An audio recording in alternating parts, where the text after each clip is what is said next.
जब राष्ट्रीय आपदा आई, इस देश का मार्गदर्शन किया और देश को कोरोना से मुक्त कराने का काम।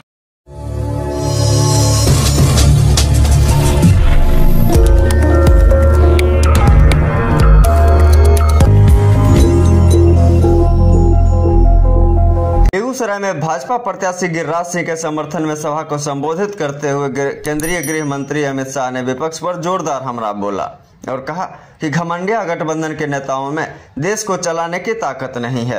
देश को मजबूर नहीं बल्कि एक मजबूत सरकार चाहिए जो जनहित में बड़े फैसले ले सके। बता दें कि बेगूसराय में चौथे चरण में आगामी 13 मई को वोटिंग होनी है। अमित शाह ने चुनावी सभा को संबोधित करते हुए कहा कि बिहार, उड़ीसा, बंगाल, उत्तर प्रदेश और देश भर में 1 करोड़ माताओं को लखपति दीदी बनाने का काम गिरिराज सिंह ने किया है। गिरिराज सिंह नरेंद्र मोदी की सरकार में महत्वपूर्ण विभाग के मंत्री हैं। केंद्र सरकार ने 3 करोड़ आवास बनाए, जिनमें से 2.5 करोड़ ग्रामीण क्षेत्रों में है। यह काम भी सांसद गिरिराज सिंह ने ही किया है। फिर से 1 करोड़ लखपति दीदी बनाने का लक्ष्य है। अगली बार यदि हमारी सरकार बनी तो फिर से 3 करोड़ नए आवास गरीबों को दिए जाएंगे।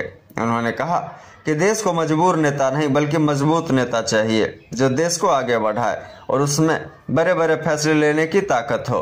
70 सालों से राम मंदिर को कांग्रेस पार्टी ने लटका कर रखा था, लेकिन प्रधानमंत्री ने अपने 10 साल के कार्यकाल में ही इस काम को पूरा किया। राम मंदिर में प्राण प्रतिष्ठा में शामिल होने के लिए लालू यादव, राहुल गांधी, सोनिया गांधी, तेजस्वी यादव सभी लोगों को निमंत्रण भेजा गया, लेकिन वे तुष्टीकरण की राजनीति करते हुए वहां जाने से डर गए। देश के कोने कोने से लोग पहुंचे, लेकिन घमंडिया गठबंधन राजनीति से प्रेरित होकर विरोध करता रहा। उन्होंने कहा कि कांग्रेस धारा 370 को 70 साल तक बच्चे की तरह गोद में पालती रही, लेकिन नरेंद्र मोदी ने अपने दूसरे कार्यकाल में ही धारा 370 को समाप्त कर दिया। संसद में राहुल गांधी ने कहा, इसे मत हटा नहीं तो कश्मीर में खून की नदियां बह जाएंगी।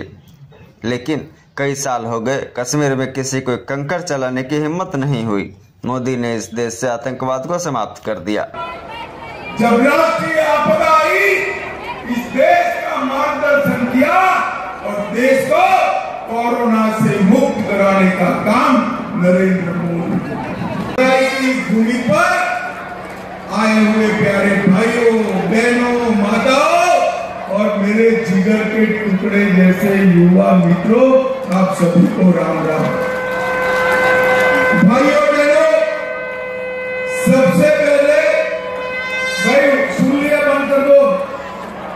सबसे पहले मैं जय मंगलागढ़ मंदिर, नौलखा मंदिर, इसको प्रणाम कर मेरी बात की शुरुआत करता हूं। यहां आया हूं तब राष्ट्र कवि रामधारी सिंह दिनकर, जिनका योगदान यह देश कभी भूला नहीं सकता, श्री दिनकर जी को प्रणाम कर मेरी बात की शुरुआत करूं।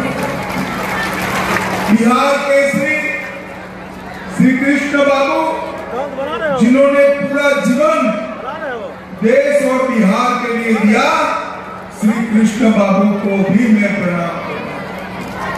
भाइयों बहनों, गिरिराज सिंह जी मोदी जी के मंत्रिमंडल में मेरे साथी। गिरिराज सिंह जी के पास जो डिपार्टमेंट है, इन्होंने सेवा, सुरक्षा और गरीब कल्याण तीनों को, मोदी जी के तीनों स्वप्न को जमीन पर उतारने का काम श्री गिरिराज सिंह जी। भाइयों, बिहार, उड़ीसा, बंगाल, उत्तर प्रदेश और देश भर में गांव देहात में रहती मेरी 1 करोड़ गरीब माताओं को लखपति दीदी बनाने का काम मोदी जी के नेतृत्व में हमारे गिरिराज जी ने किया। भाइयों बहनों, मोदी जी ने 3 करोड़ आवास बनाया। ये 3 करोड़ आवास, उसमें से 2.5 करोड़ ग्रामीण क्षेत्र में है। ये सारे आवास बनाने का काम भी हमारे मित्र और आपके सांसद गिरिराज सिंह जी ने किया है। और भाइयों बहनों, अरे भाई बनकर सुरक्षित बड़े बड़े फैसले, मुझे बताओ बेगूसराय वालों, ये राम मंदिर बनना चाहिए था या नहीं बनना चाहिए? जोर से बोलो, बनना चाहिए था या नहीं बनना चाहिए? 70 साल से ये कांग्रेस पार्टी, ये लालू जी, ये कम्युनिस्ट, ये सारे इकट्ठा होकर राम मंदिर को अटका रहे थे, लटका रहे थे, भटका रहे थे। मोदी जी ने एक 5 ही साल में केस भी जीता, भूमि पूजन भी किया और 22 जनवरी को प्राण प्रतिष्ठा कर जय श्री राम। भाइयों बहनों, ये लालू यादव, राहुल गांधी, सोनिया गांधी, तेजस्वी यादव, इन सभी लोगों को निमंत्रण भेजा था प्राण प्रतिष्ठा का, मगर वो अपनी वोट बैंक से डर से नहीं। मुझे बताओ भाइयों बहनों, करोड़ों राम भक्तों की जहां आस्था है, वो मंदिर के प्राण प्रतिष्ठा महोत्सव में भी वोट बैंक की पॉलिटिक्स करने वाले एक घमंडिया गठबंधन देश को सुरक्षित रख सकता है क्या? जोर से बोलो, रख सकता है? भाई और बहनों, मोदी जी ने देश को एकजुट करना। मुझे बताओ बेगूसराय वालों, ये कश्मीर जो है हमारा है या नहीं? जोर से बोलो, है या नहीं है? ये कांग्रेस के अध्यक्ष खड़गे जी कहते हैं राजस्थान और बिहार वालों का कश्मीर से क्या?